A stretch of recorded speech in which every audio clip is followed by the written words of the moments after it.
Richard Hammond just revealed his secret motorcycle collection, and it's worth millions. For years, fans only knew him for wrecking supercars on Top Gear, but behind the scenes, he's been quietly building one of the most impressive bike collections in Britain.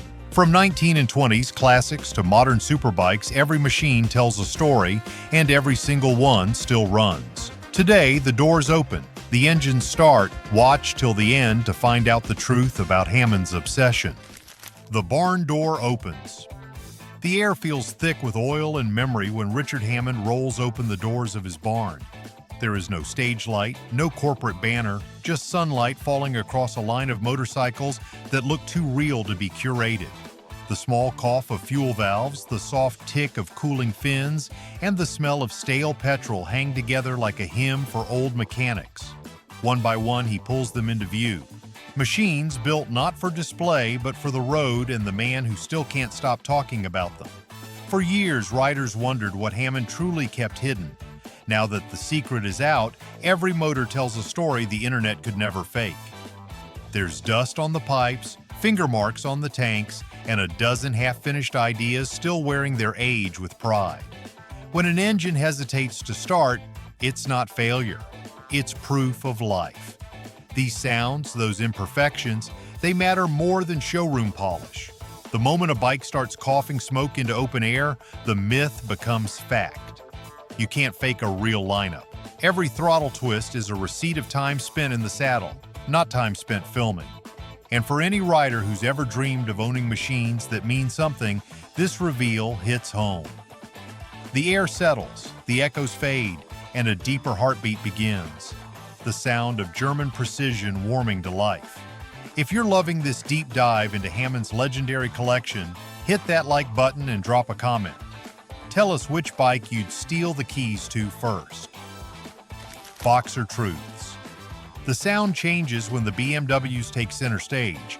The Boxer twins idle with a low, deliberate rhythm that feels closer to a heartbeat than an engine. One sits from 1929, its crankcase polished by 96 years of hands. Another is a mid-70s R90S, still wearing its orange fade like a badge from a lost decade. And parked beside them, the gray Touring RT, older, heavier, loaded with miles, waits like a workhorse that never left the road. Hammond calls them ugly and gawky, but you can see the respect in his grin. He knows what most riders forget. The Germans built these things to last. Each opposed piston pushes against the other, canceling vibration, stabilizing the ride, and making a sound that could hypnotize a man halfway across a country road. The same logic that shaped this pre-war twin runs through the late model RT, shaft drive, air cooling, and an engine that outlives fads. While other bikes chased fashion, these BMWs perfected continuity. The engineering line never broke, only improved. The controls are still simple, the stance still upright, the function still absolute. Hammond's RT might not impress a crowd, but it can outlive their attention spans. And that's why real riders keep one touring bike that just works.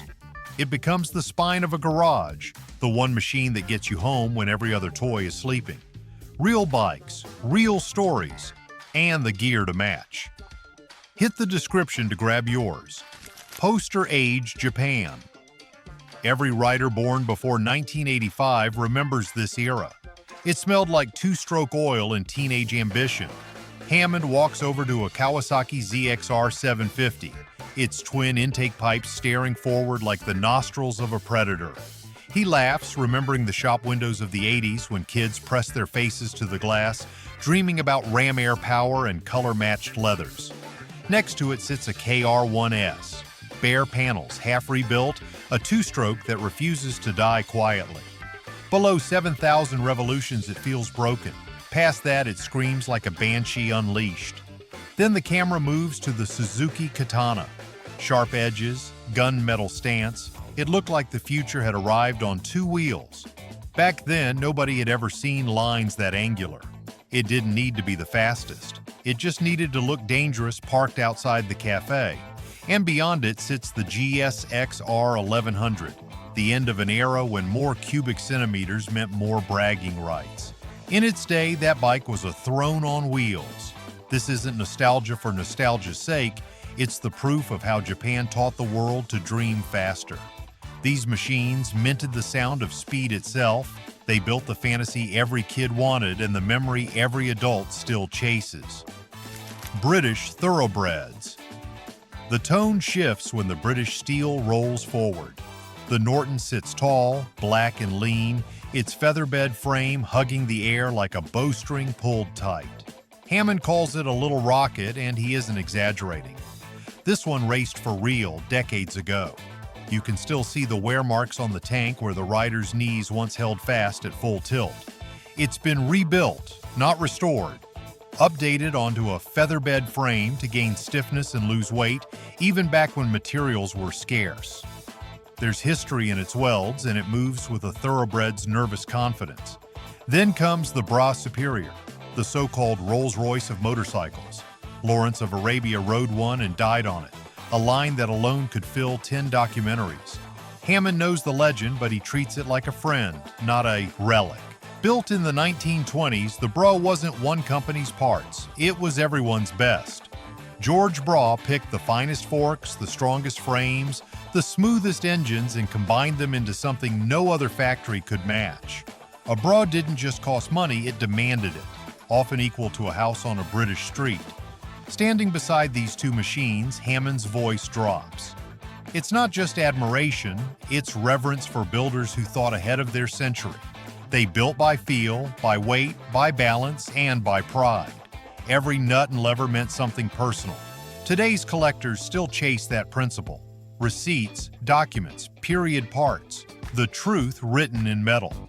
Just when heritage feels complete, the tone sharpens. Red lines, the Ducati axis. There's a certain kind of silence before a Ducati starts. It's not mechanical, it's reverent.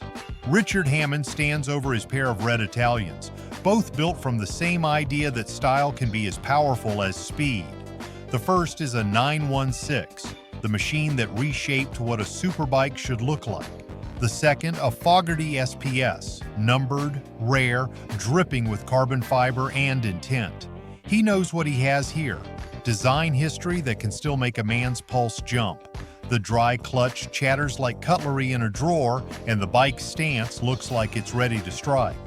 The single-sided swing arm, the twin underseat exhausts, the aggressive rake, all of it came from Massimo Tamburini's brain, a geometry that fused sculpture and race engineering. Hammond doesn't call it art, he calls it perfect logic in motion. And that's the truth about great design. It survives every new model year. These bikes were limited not just by production numbers, but by purpose. They were built for homologation to get Ducati into the winner's circle with Carl Fogarty behind the bars. That success burned the brand into memory, and now every collector still feels that same spark. The 916 was beauty that beat its own lap times. If you ever chase a keeper, find one where form and function shake hands. The lines never age, even when the hype does. Once the roar fades, simplicity steps forward, a reminder that joy doesn't need carbon fiber to feel fast. Ridable joy. Right beside the Italians sit two bikes that prove you don't need carbon fiber or celebrity names to smile.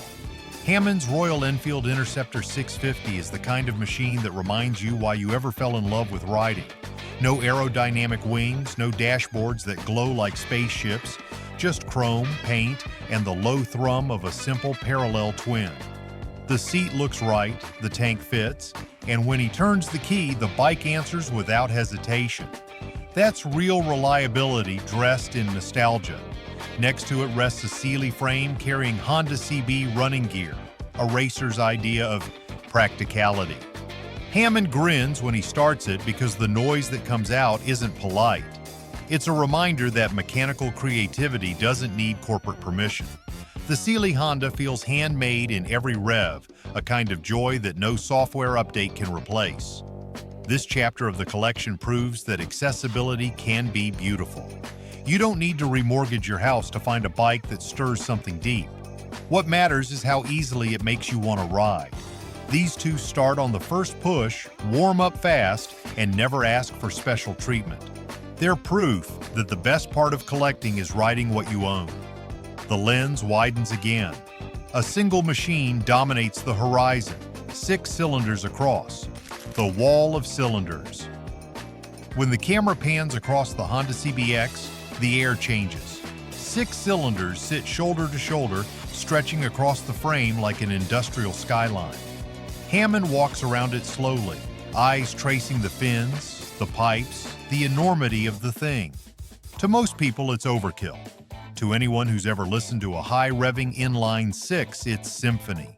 He calls it the wall, and that's exactly how it feels, a barrier between ordinary and extraordinary. The CBX weighs more than most cruisers, but its presence cancels the complaint. Start it, and the sound climbs through the room like turbine wind. Hammond tells the story of almost dropping it once, leg-locked, heart-pounding, but refusing to let it fall. That's pride, not ego. Every old rider has had a moment where sheer stubbornness saved a bike. It's part of the bond. Mechanically, the CBX shouldn't make sense. It's wide, heavy, hard to park, and expensive to maintain. But it does something no lightweight machine can. It looks and sounds like engineering flexing its muscles.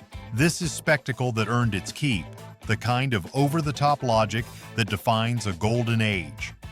Every garage needs one showpiece that still earns its startup.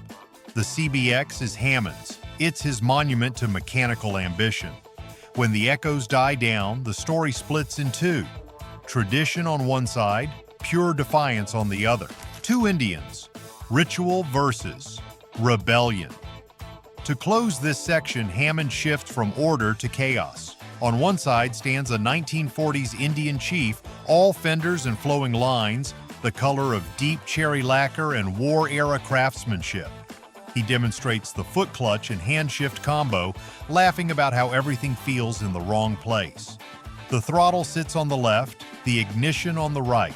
It's less like riding and more like operating a printing press on wheels, but that's the charm. It demands patience and respect. Kick it to life and the chief rewards you with a sound that could calm an army. It's slow, deep, and proud. Hammond admits he wouldn't take it through London traffic, but he loves what it represents. A world where riders worked for every mile. The machine teaches humility. Then the mood flips. He swings a leg over his Indian FTR 1200R Carbon Edition, the modern hooligan of the bunch. It's light, loud, and dangerously eager. Where the chief asks permission, the FTR dares you to misbehave. Crack the throttle and it leaps forward like it's laughing. Hammond rides it because it wakes him up, not because it's easy. This pairing shows how two bikes from one badge can live in total opposition. One teaches control, the other chaos. Together they explain why riding never gets old. Keep one for patience, one for adrenaline. With every story told, a pattern emerges. This isn't random hoarding, it's strategy disguised as passion. How collections earn zeros. Every serious collection needs more than luck. It needs structure. Richard Hammond's lineup looks spontaneous, but under the surface, it's a portfolio built with discipline. There's a pre-war British race bike, a 70s German tourer, an 80s and 90s wave of Japanese icons, a 90s Italian design masterpiece, and a modern American bruiser. That's not chaos. That's balance. Each era acts as an anchor that holds the next generation steady. A pre-war bike provides history. The German twin ensures reliability. The Japanese sport bikes bring energy, the Italians give art, and the modern Indian adds relevance. Together, they form a pattern every seasoned rider can understand. Breadth keeps a collection safe. Depth gives it character. Hammond hasn't built a wall of trophies. He's built a timeline of engineering intent, each piece proving why motorcycles evolved the way they did. Collectors who only chase hype end up with fragile value. But riders who choose one grail bike, one rider-grade workhorse, one design icon, and one project that tells a story, those are the people whose garages hold their worth through recessions, fads, and trends. The zeros follow patience. Hammond's variety shows he knows this game, a mix of emotion and strategy with every nut and bolt pulling its financial weight. The closer you look, the clearer it gets. Value isn't found in polish, but in the noise real machines make. Receipts and rattles. Watch Hammond long enough and you'll notice something no auction catalog could fake. His bikes aren't showroom queens. Some cough before they catch, others tick louder than they should, and the dry clutch on that Ducati rattles like a toolbox falling downstairs.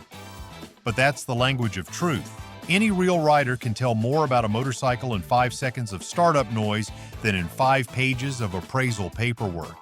He doesn't hide the imperfections because he doesn't need to.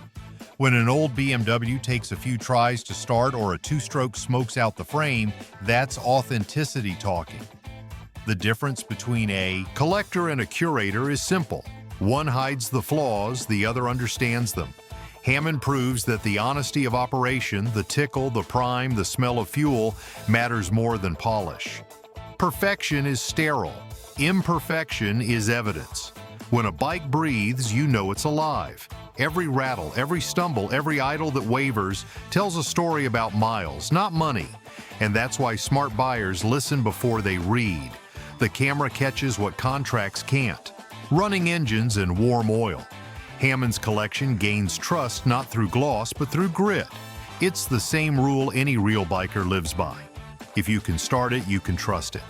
From authenticity comes taste, the kind that can't be taught or bought, only ridden into existence.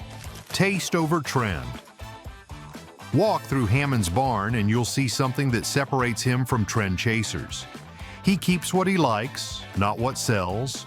The BMW RT he calls a truck might not turn heads, but it does what few new bikes can. It runs to London and back without complaint. It's a workhorse, not a showpiece, and that practicality gives it dignity. Beside it sits another outlier, the Suzuki Katana. Once polarizing, now a design benchmark. Hammond doesn't care that it's not the fastest machine in the shed. He keeps it because it looks right, and that's enough. That's the secret no algorithm or auction house can bottle. Taste beats trend. The same mindset that makes an old touring rig valuable to a long-distance rider makes an angular Japanese machine valuable to a designer. Hammond's collection works because it's personal. It's not optimized for Instagram engagement or dealer approval. It's built for his eye, his hands, and his roads. Riders who follow their gut instead of groupthink always win in the long run. Market hype ages faster than metal. The real payoff comes years later, when those so-called boring bikes suddenly become rare, or when their design earns new respect. The truth? What you love today often becomes what others chase tomorrow. Every decision, every bolt, every bike adds up. The numbers don't lie. The math behind emotion finally reveals itself. Why multi-million holds? When headlines call Hammond's collection multi-million, it's not exaggeration, it's math. Add up a foggy edition Ducati, a genuine Bro Superior, a pre-war BMW runner, and a catalog of machines that actually start, and you're well past 7 figures. But the real secret behind that valuation isn't price tags, it's provenance. Every bike he's shown on camera now lives in public record. The world can see them run, hear them idle, and verify their authenticity. That's something even private collectors can't fake. Limited Italians hold their edge. Coach-built Brits hold their mystique. A living pre-war runner holds its rarity. And when you top it off with an American-made Indian that still rides, the insurance value becomes defensible. Hammond's garage isn't just full of motorcycles, it's full of receipts that happen to make noise. Collectors, insurers, and auction houses all look for one thing: proof. He's given it to them through transparency. For riders, that's the takeaway. Keep your records, document your work, roll the wheels every season. A running bike is worth double what a dormant one claims. Hammond's collection proves that metal earns money only when it moves. His approach blends love and logic, the kind of stewardship that keeps motorcycles alive as history, not decor. Once the world sees what runs, the market reacts. Proof turns into headlines, and the internet catches fire. If you want more real rides, real stories, and garages that actually matter, hit subscribe now, because we're just getting started. The next legend might be your bike. The Hammond effect. Nobody expected one barn video to shake the market, but that's exactly what happened. When Richard Hammond rolled those bikes into the light, the internet moved.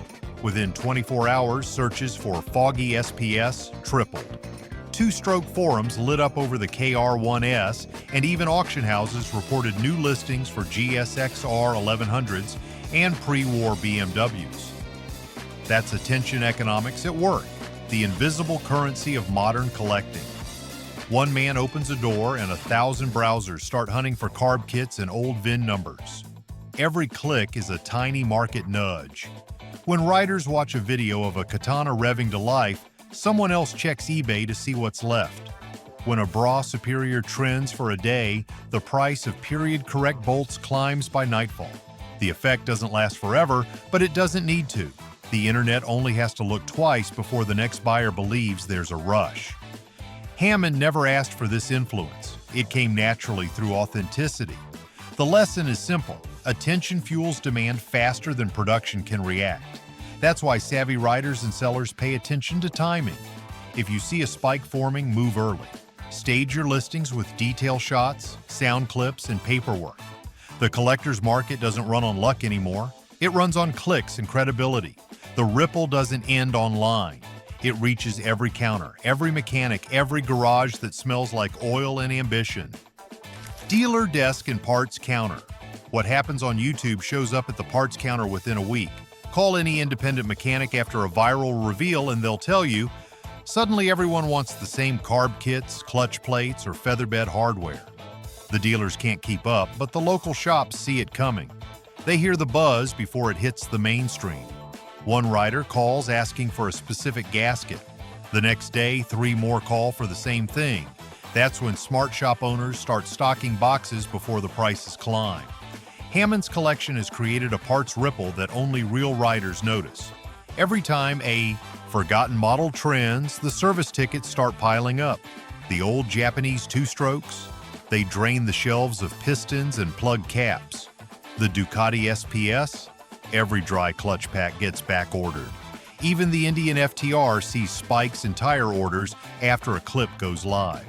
It's a strange mix of history and commerce, where the loudest engine note turns into the quiet ring of a cash register. For the working rider, this matters. Order your parts before the hype wave hits. Call your shop early. Keep your list updated and buy spares while they're still cheap. For mechanics, the opportunity is real. Stock what's about to trend, not what's already scarce. In a world of corporate supply chains, the little garages that think ahead win big. The noise grows louder until even the suits start listening. Brands, museums, and media all chasing the echo. Museums, media, and the heritage arms race. It didn't take long for the big institutions to notice. After Hammond's barn reveal, factory museums and brand marketing teams started pivoting like their lives depended on it. Suddenly, you could see Triumph, Ducati, and BMW pushing out heritage editions that echoed the very bikes he rolled into the sunlight. Magazines ran features titled Inside Hammond's Legacy, and even national museums hinted at new touring exhibits built around the rebirth of old metal. This isn't just flattery, it's survival. Heritage sells because it reminds riders of what made them fall in love in the first place. When a celebrity collector shows pride in a featherbed Norton or a BMW RT, the brands see proof that authenticity still has power. The more they celebrate the past, the more they secure the future. That's why limited trims, anniversary models, and factory reissues suddenly multiply after these viral moments. It's easy to be cynical, but there's good news buried in the marketing. More attention means more documentation, more parts being remade, and better support for owners of old machines. Hammond's collection doesn't just entertain, it strengthens the supply lines for everyone who rides something vintage. In the end, his barn did what no boardroom ever could.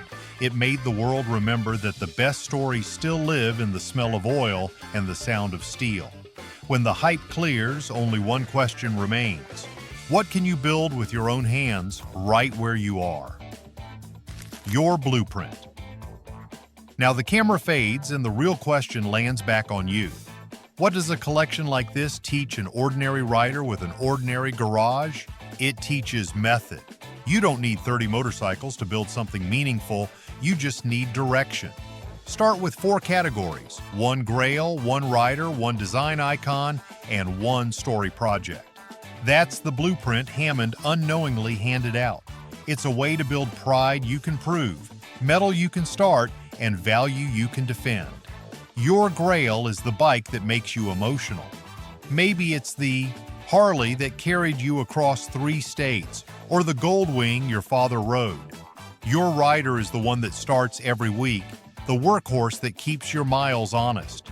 The design icon is pure eye candy, a shape that reminds you why you love machines. And the story project? That's the unfinished one that keeps your hands dirty and your weekends full. Together, they build a garage that feels alive, not crowded. Write everything down. Keep your receipts. Record a short clip when you start them up each season. That's how Providence begins, one small habit at a time. Hammond opened a barn and found a legacy. You can do the same on any scale as long as you choose with purpose and ride what you love. The engines fade, the echoes settle, but the story doesn't end here.